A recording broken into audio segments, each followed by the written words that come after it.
Can you take us through kind of the process of talking to Eli and how this came about, how long it took, all that?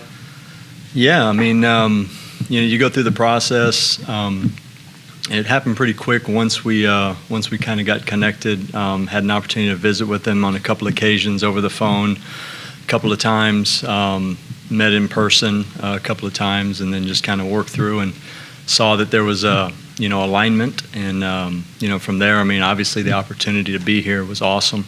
Have an opportunity to get back into this league is something that we as a family really looked forward to. And once we got here, I mean, what a neat place. It's been just the people. I think that's been the biggest thing. Buildings are buildings and facilities are facilities. Everybody in this league has nice stuff. But when you get inside the building, I think that's what makes it different. The locker room, the personalities, the type of mentality that's been established here in this program. I think that's been really refreshing for me. What have been your first impressions just of the locker room and the players who are going to be placed here? Yeah, a lack of entitlement, I mean, a really tight-knit group. I think they work daily. You see guys, reaching across in regards to being a new guy coming in and how open everyone is. I think that's important, I mean, now we live in this age of the portal and we got some new portal guys that have come in, got some new high school kids that have come in. And to just see, the veterans and some of the leaders of the team, kind of bring those guys in, it's been really cool, to see, and it lends to, the success that's happened on the field. I mean, you see those things when you watch them on tape from a year ago. You see the tight knit group. You see those things in those tight games where you're able to pull it out. It's because they have trust and respect for each other, and I think that's really cool looking at it from the outside in.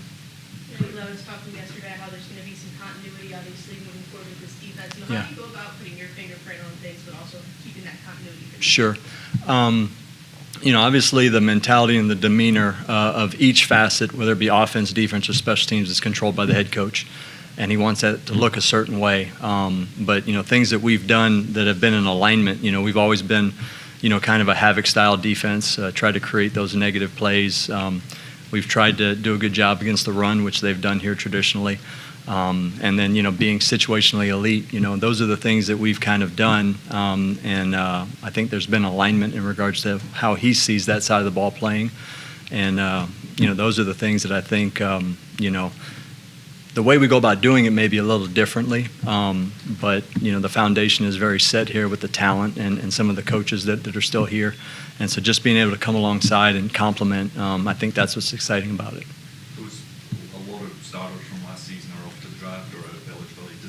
Help as a new coordinator coming in and a lot of players kind of on the same. No, I'd rather have all those guys still but no, it's always exciting seeing the opportunities, obviously with the combine going here in the next couple of days, to see the guys that have come in and sat in these chairs and now have an opportunity to play at the highest level is always cool. I think that also, where those people have now left, there's a vacuum of opportunity that's there available to the guys that have kind of worked and earned their role, I guess, to this point. The DNA is totally different this year, right? 23 was 23, 24, it's a new DNA. People have different roles, different opportunities, and I think that's what's exciting, and that's what's exciting about this spring opportunity today. Kind of day one of establishing what that looks like, what it feels like, and the new roles that people are going to try to move into. So it's always opportunities for growth, and that's kind of what's really cool about this. What's been your process of trying to get to know these guys? Is it watching every down they play? Do you have one-on-one meetings with guys?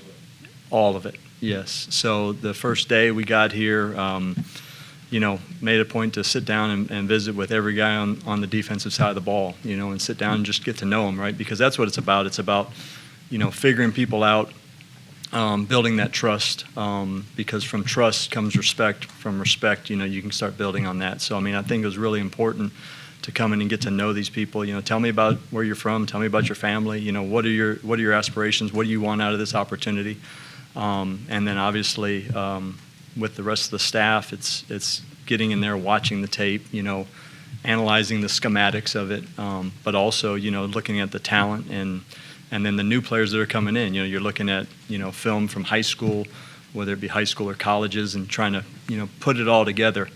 But it's been really neat. You meet with the guys and you kind of get a sense of that. But then you get out in the weight room and you see them move and you see them do things, with your live eye, and the coach's eye part of it takes over, and you can see that and you can feel that. And so, you start moving people into positions where you think they maybe can fit, schematically, and that's what it's about. You got 15 opportunities to get guys in position where they can be the most productive they can be with the skill set and where they're at in terms of their knowledge of the game. And so today's day one, so that's what's really cool.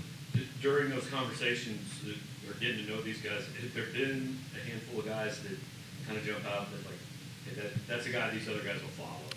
That's Yeah. my guy. I mean, yeah. I don't know about specific players. I think it's just been, buy-in in general, in regards to, this is where we're at.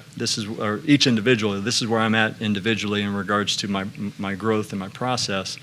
And being able to show them, through conversations, through watching on them on tape, hey, these are specific things that maybe fundamentally you can do. And that's what spring's about, right? It's not about scheme. It's about teaching the fundamentals and getting better at the fundamentals. And then, the scheme and the game planning, that'll come. There'll be time for that. But right now you have 15 opportunities to practice, to individually work in those opportunities to, get the most of your ability where you're at, and then, refine those things. And try to get the fits and try to find the best place for these guys in regards to where they are from a schematic standpoint, strengths and weaknesses, and that's kind of where we're at right now. So that's what, like I said, today's day one of that evaluation process. I know it's a little early to talk specific scheme, but Eli mentioned yesterday making the switch with one of the edges to a joker role. Can you walk us through a little bit of just how Sure. that position operates and kind of what you look for with that? Sure, yeah. So we have more of a traditional defensive end, that goes to the field, and then we have a guy that's more of a hybrid role, and that's kind of what we've been able to do. It lends to some multiplicity, but again, you always play to your strengths, and so of these opportunities in the spring, you try to figure out who can do what and put them in those positions. And so I think that having that opportunity at that position gives you some flexibility, maybe some guys that maybe aren't size parameters what you want, but maybe athletically can do some things. And if you have enough guys that can do that, then it makes sense to go down that road. But yeah, being able to differentiate the field end from the boundary end is just kind of a silo where we put guys, and then that's kind of a starting point, and then you kind of figure out where they fit from there. Yesterday they mentioned that Jamarian Wayne was switching positions to corner. Yeah. That's like his second or third position Yeah. change. Was that something that was your idea? You mentioned trying to find the right fit for Right. people, or was that something he presented you with? Yeah, I think everyone's constantly being evaluated in the program in regards to where they can bring value to the organization, and I think that when you look at those position moves, going into spring and then coming through spring, I mean, that's constant flux, right? Whether it be, position from defense to defense, whether it be safety to corner, corner to safety, linebacker to D-line, receiver to corner. I mean, those are the things that you do in the offseason. And so I think that obviously a guy that's been in the program that shows some value, has some athleticism, it's about, trying to find pieces that can contribute, and maybe now that, spring is here, that you have those opportunities to look at them. So that, that's pretty common this time of the year, and that won't be the last of those probably. You mentioned kind of getting together with Eli. How did you know him before this? What's the Right. connection? Yeah, so we go back a ways. I was at Arkansas State on the way out with Coach Freeze, and then Eli was coming in with Gus. So that's the first time I met him. This was probably back in 2011.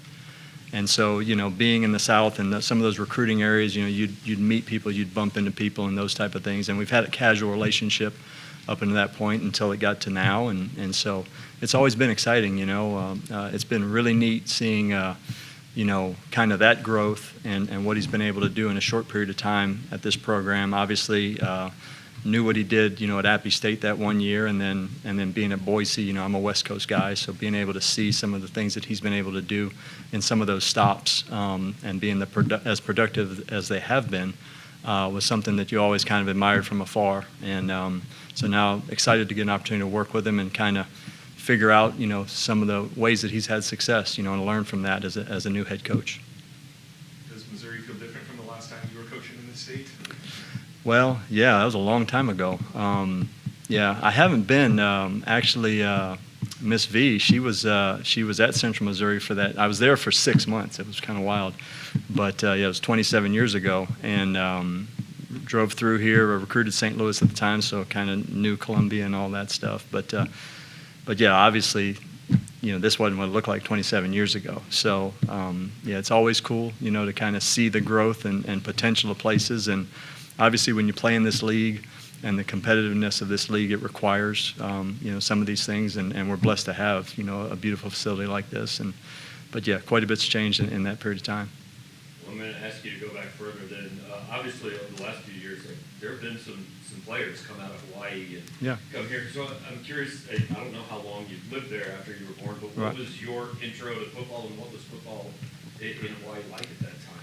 Yeah, I mean, it's culturally it's important, right? It's a warrior background, warrior mindset, and it's much like the South in regards to you just grew up playing football, and my dad was a college basketball coach. Can't play hoops at all, horrible at it. So you kind of just do the things that you have some success doing, and so. But yeah, growing up on island, I mean, that's kind of what you did. It was, it was kind of, I wouldn't say mandated, but I mean, everybody does it, and it seems like from a background standpoint, it fit into the culture of the place. And so there's no, it's not a surprise the production that they've had in regards to, you look at per capita NFL players, small, tiny island, small population base, but the amount of players that have been able to do it. And now you look even further west to the American Samoa, Tonga. You look at those guys coming over to the States and being able to pick up the game pretty quickly. I think that it goes back to that warrior ethos that our culture kind of is based on.